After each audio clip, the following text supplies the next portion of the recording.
Working in Pen. This is Christine Reyes with foxgypsy.com.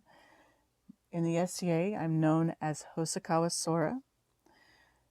You're looking at an image that I've just traced, and I'm going to be working with a micron pen, an 03. It's a pretty small size because I'm working with a really small piece here. Things to know about this type of pen: the tip of it is like a felt marker. It unlike like a ball pen where the ball is inked by it rolling and pressing along the paper, the ink instead in this works more by gravity going downwards. So if you were to stick the pen down on a piece of paper, it would continue to kind of bleed outwards and make a bigger dot or line. Working with these pens, there's a couple things you should know. One, how to hold your pen. I'm left-handed for one, but one way or another, it's good to know how to hold your pen. When I was younger, I used to hold my pens like this, which gave me a lot of stability and control, but also it's not good for your wrist. So you want to make sure to hold your pen with your 3 fingers, okay? And this gives you more maneuverability using your fingers instead of your wrist. I've also got a piece of paper that I've folded in quarters to put underneath my hand. Whether you're left-handed or right-handed, I recommend putting a piece of paper under your hand while you're working because it keeps the paper protected from the oils of your hand. Those oils can prevent inks and paints from actually absorbing into the paper properly. So it's just a really good practice to get into. Because I'm left-handed, I'm starting at the upper right area when I'm doing my drawing, and I'm touching the paper very lightly. Now, the thing about pens, pressing harder will not get you a darker line like it will with a pencil. And in fact, because of the tip being so fragile, you don't want to press very hard because you will mess up the tip and then it doesn't work properly. So you want to touch the paper very lightly with your pen, and that will actually get you a better result. Another useful tip is that instead of holding it at an angle like you normally would with coloring pencils or a regular pencil, you want to hold it more straight up and down. This allows the gravity to kind of pull the ink out. You also want to relax your fingers. If you start gripping really hard, then you actually will have a harder time of it. Your hand will get sore, your hand will start to shake. So try to hold it lightly, try to relax. Now I have my original sketch next to it so I can kind of compare side by side. So if there's something I want to change, I have a lot more detail in my original sketch because I shrank it down really small. And the thing with these working with animals, I've got fur so I can kind of work with those textures. There's never really a mistake when you're drawing. It's just consider it the expression of line. And I'm going to be painting over it later, so that means that if I don't like the way a line turned out, I could paint over the top of it and I can add ink in later.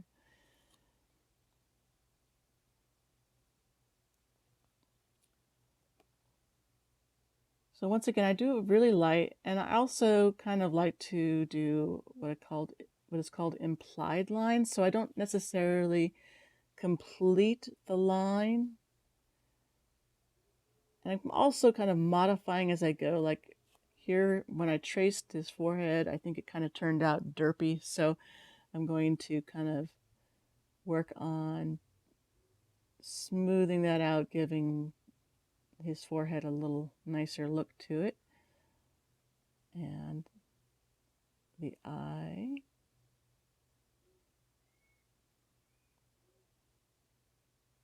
It's always good to look at the details of your original image or other images of the object you're trying to create.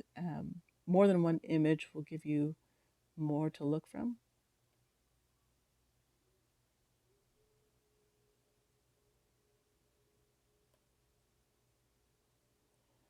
Now I don't want to worry about too many details. I'm going for an outline because I'm going to be painting a lot of those details would be covered up anyway. So I just need a basic outline of the spaces I'm going to be filling in later.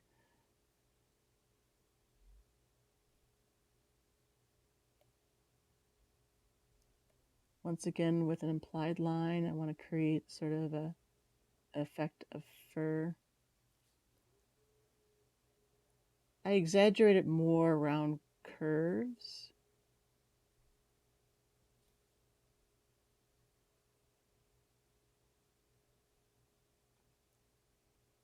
Also putting lines in groups of 2s and 3s.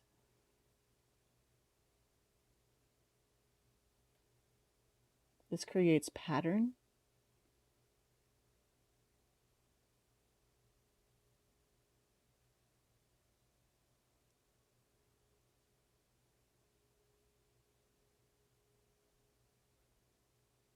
Pattern is one of those useful tools of the artist.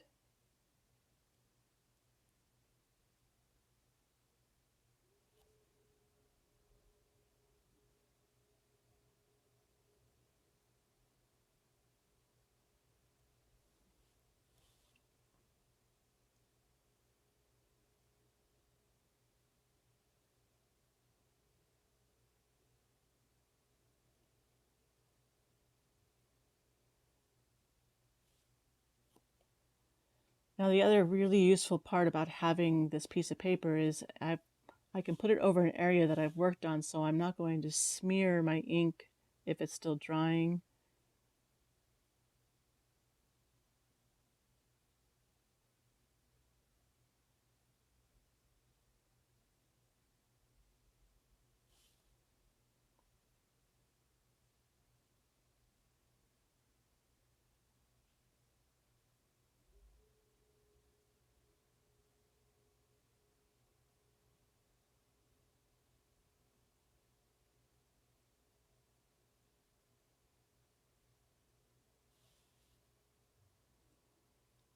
And there we are.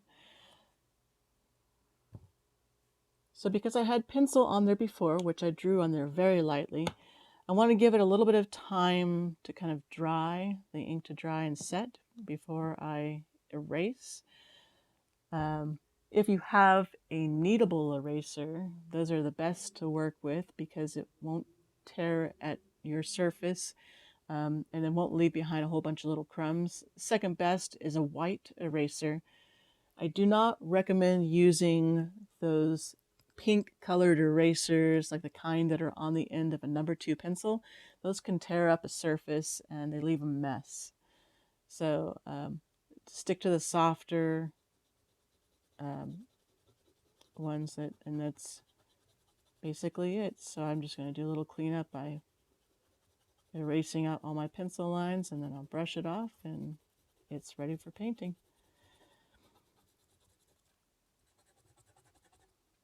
Thanks for listening. Hope it was helpful.